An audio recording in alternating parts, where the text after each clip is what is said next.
आपने उन किरदारों को देखा, उन चेहरों को देखा जो सीधे तौर पर दिल्ली में हुए धमाके से जुड़े हुए थे, लेकिन इन्हीं किरदारों के परिवार का रोल भी धमाके में समझना आपके लिए जरूरी है। दिल्ली से फरीदाबाद, फरीदाबाद से पुलवामा, पुलवामा से श्रीनगर, श्रीनगर से गुरुग्राम और गुरुग्राम से शहर शहर जुड़ते तारों को जोड़कर हम आपको कुछ और किरदार, कुछ और चेहरे दिखाते हैं। दिल्ली ब्लास्ट में इस आतंक की कहानी के कुछ और किरदार इन आतंकियों के परिवार वाले भी हैं, जिनके बयान सुनेंगे तो आप दंग रह जाएंगे। सूत्रों के मुताबिक इस हमले का फिदायनी हमलावर उमर ही है।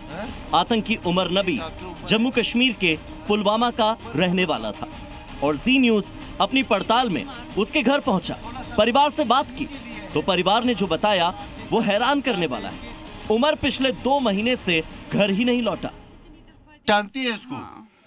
तो ये कहाँ काम करते थे? दिल्ली में। आप क्या लगती है इनकी? मैं भाभी हूँ इनकी। तो कितने साल से दिल्ली में थे ये? 3 साल से। कल से बोला जा रहा है कि ये दिल्ली ब्लास्ट में इन्वॉल्व है, आपका क्या कहना है? मेरा ये कहना ये नहीं हो सकता, ये ऐसा इंसान था ही नहीं। अच्छा, कैसा आदमी था डॉक्टर उमर? बहुत ही अच्छा, बस पढ़ाई में इन्वॉल्व था, इससे ज्यादा कुछ नहीं। उमर के परिवार को जी न्यूज ने पुलिस से मिली तस्वीरें दिखाई तो परिवार ने भी पुष्टि की कि ये वही उमर है जो कि गाड़ी में मौजूद था। वहीं जम्मू कश्मीर पुलिस ने उमर के 2 भाइयों को हिरासत में लिया है, उनसे भी लगातार पूछताछ की जा रही है। गाड़ी में बैठा शख्स आतंकी उमर नबी बताया जा रहा है, लेकिन सवाल ये भी है कि क्या उमर के साथ कोई और किरदार भी है जो उमर को इंस्ट्रक्शंस दे रहा था, उसे बता रहा था कि उसे करना क्या है? क्या उमर का हैंडलर बॉर्डर पार से ही नापाक साजिश रच रहा था? सूत्रों ने बताया कि फरीदाबाद मॉड्यूल सामने आने के बाद उमर को यह पता चल गया था कि एजेंसियां उसे तलाश रही हैं, इसीलिए वो बचकर भाग रहा था। करीब 3 घंटे तक तो लाल किले के पास पार्किंग में रहा और 3 घंटे बाद बाहर निकला। एजेंसियों को शक है कि या तो उमर ने यह ब्लास्ट जानबूझकर किया या अचानक से रेड लाइट के पास धमाका हो गया।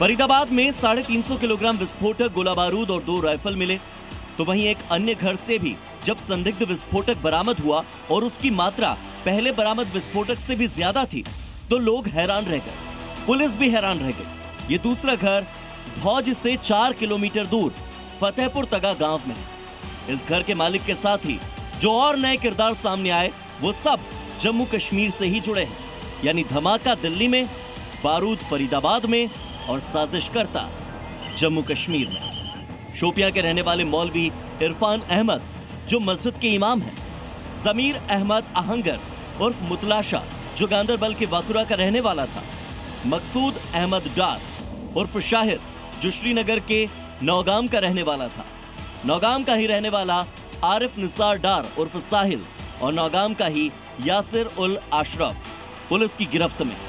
कुल मिलाकर ऐसे 1 नहीं, 2 नहीं, 10 नहीं, बल्कि अनेक किरदार हैं। 14 सालों के बाद जितना बड़ा धमाका दिल्ली में हुआ है उसकी जिम्मेदार सिर्फ 10 लोग या 10 किरदार नहीं बल्कि पूरा एक गिरोह है। और अब पुलिस, जांच एजेंसियां और सरकार इसी पर फोकस्ड हैं कि उन छिपे हुए चेहरों को जल्द ही बेनकाब किया जाए। फिलहाल सबसे अहम किरदारों में से एक है आमिर, क्योंकि आमिर को लेकर तस्वीर साफ नहीं हो पा रही है। क्या आमिर की यह तस्वीर सच में AI जनरेटेड या एडिटेड है? और अगर परिवार के दावे सही हैं, तो आमिर को फंसा कौन रहा है? या फिर उमर के परिवार की तरह ही आमिर का परिवार भी सच नहीं बोल रहा?